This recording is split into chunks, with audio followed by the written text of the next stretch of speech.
Time to feed the chickens. Hello everybody. Let me get on in here. I'm gonna give them a little bit of chicken scratch. So I'll come in here and the kids come in here during the day and we just toss some on the ground. They do have egg lay, the layer pellets, but boy, they sure like scratch. And I mix it with the pellets sometimes. In the last batch I didn't, so I just throw it out there. Hello girls, what are y'all doing? And boys, lots of boys. And I wound up with a lot of roosters. But you gotta love the chickens. Here you go. Probably gave y'all too much. And all these little ones over here are ready too. Here you go. You already had some. Somebody already threw y'all some. Did y'all not like it? Yeah, there's something. So, we all know why we want chickens. And the main reason that we want chickens is for the eggs. And these girls started producing eggs, and we're getting the small ones. 2 to 3 to 4 a day. Just depends. So, I have a little treat for y'all today. But first, we have got to find, well, guess I gotta use some magic. Now, just a snap of a finger and we got some eggs. Well, let's go inside, guys, and let me show you what's in store for today.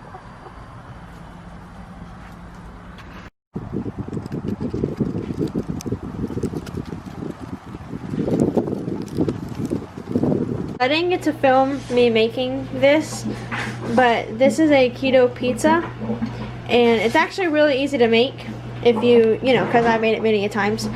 But the dough part is just almond flour, cream cheese, and mozzarella, microwaved, and after that's all mixed together, you just, you know, form a dough and spread it out on your pan and cook it in 425 degrees in the oven for 8 minutes. Well, 8 to like 12 minutes, but usually it's done after 8. And it comes out like this. You can do any type of toppings you want on it. It doesn't matter. But it's actually really good. So I just wanted to show y'all that real quick. So they have started laying, guys. And this is how many we have so far. I think Miley has ate some quite a few times. So this is what we have in the refrigerator.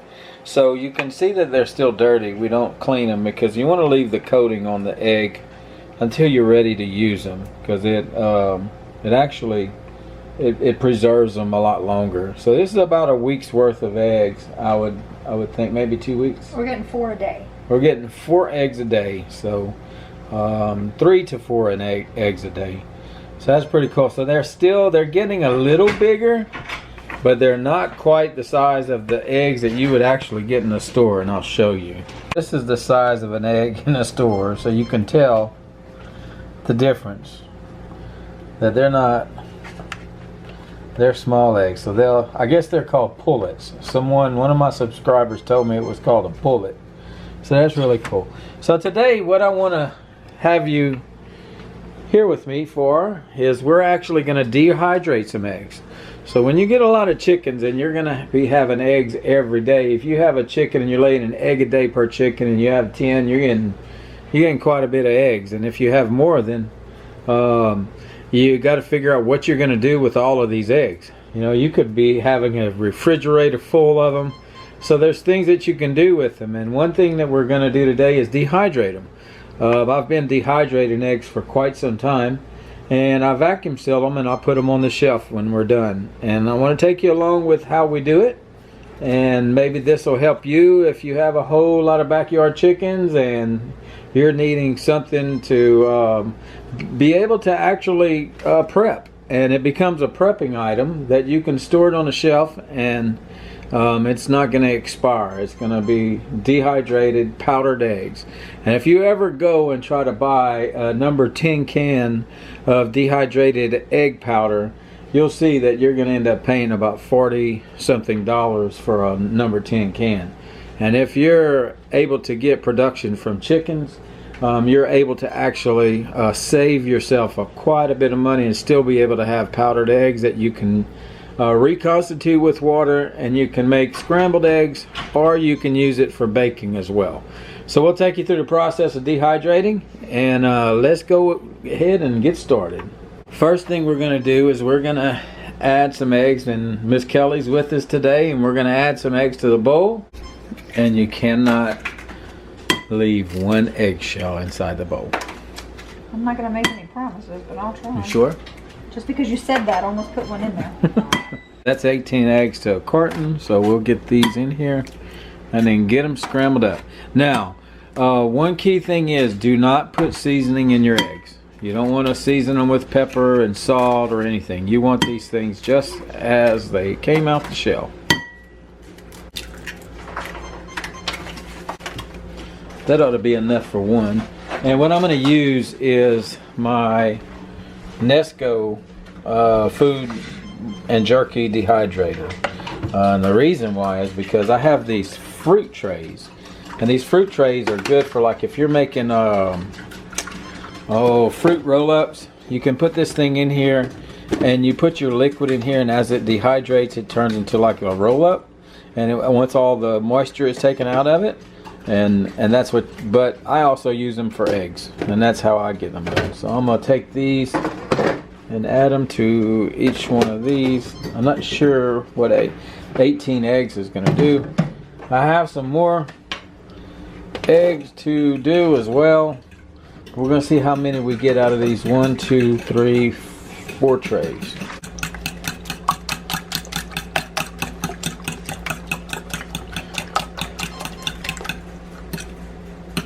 I'm trying not to make a mess with this, guys, so and I don't want to overfill it, so the more that you put inside here, the longer it's going to take to dehydrate. So I'm going to take it slow.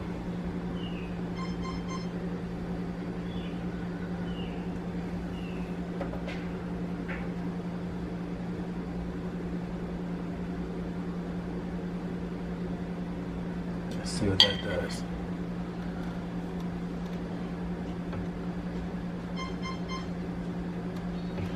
Alright.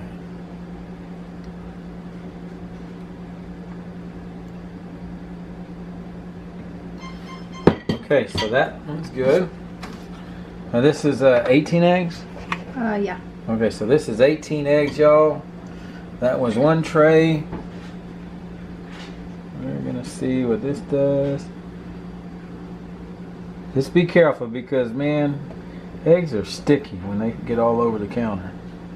And trust me, I've done that before.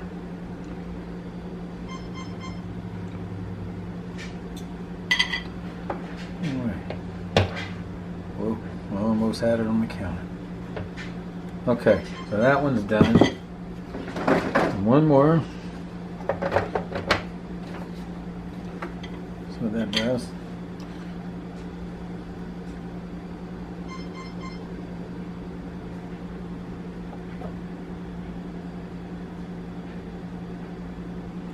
Okay.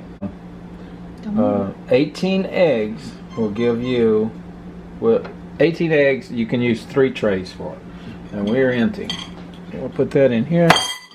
I don't know if you can see it. Look, I made a mess. Seen that?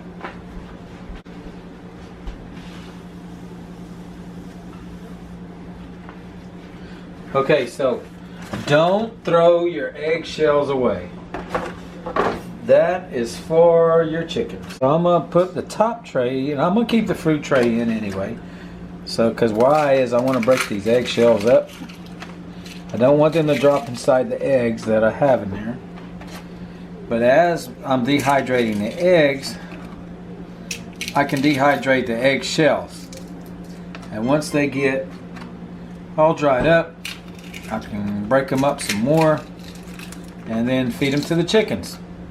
And if the chicken's gonna need eggs, or if the chickens need the eggs, they're gonna eat the eggshells if they need it. If not, then they'll leave it alone. So I don't want to waste all of these eggshells. But I'm gonna crush them up and get my hands all sticky.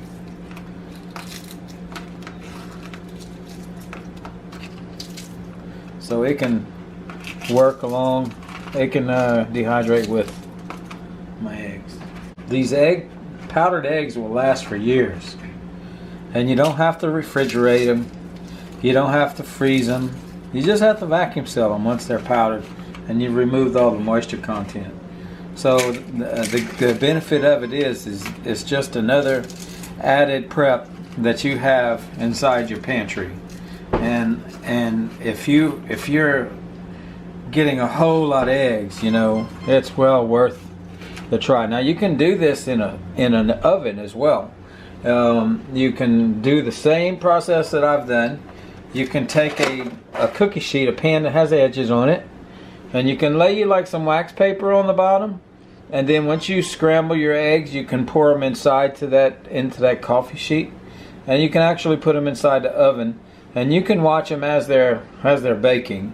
Every hour you can check and just, you know, maybe pass your fork around it. If it develops a film on the top, you can just move that out the way so it can consistently dry, because it's going to dry and it's look like cornflakes once it all dehydrated.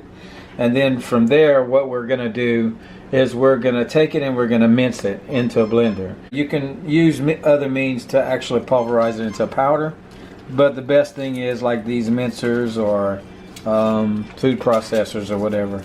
And then once you have that done, then all you have to do is actually vacuum seal them. So you can either put them in a jar with oxygen absorbers. You can do it that way, or you can vacuum seal them into vacuum seal bags.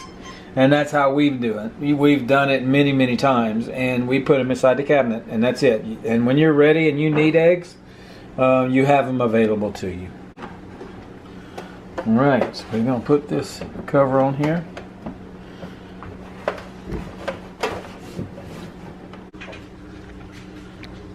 Now the temperature you want to set this on, no matter which dehydrator you have, is 145.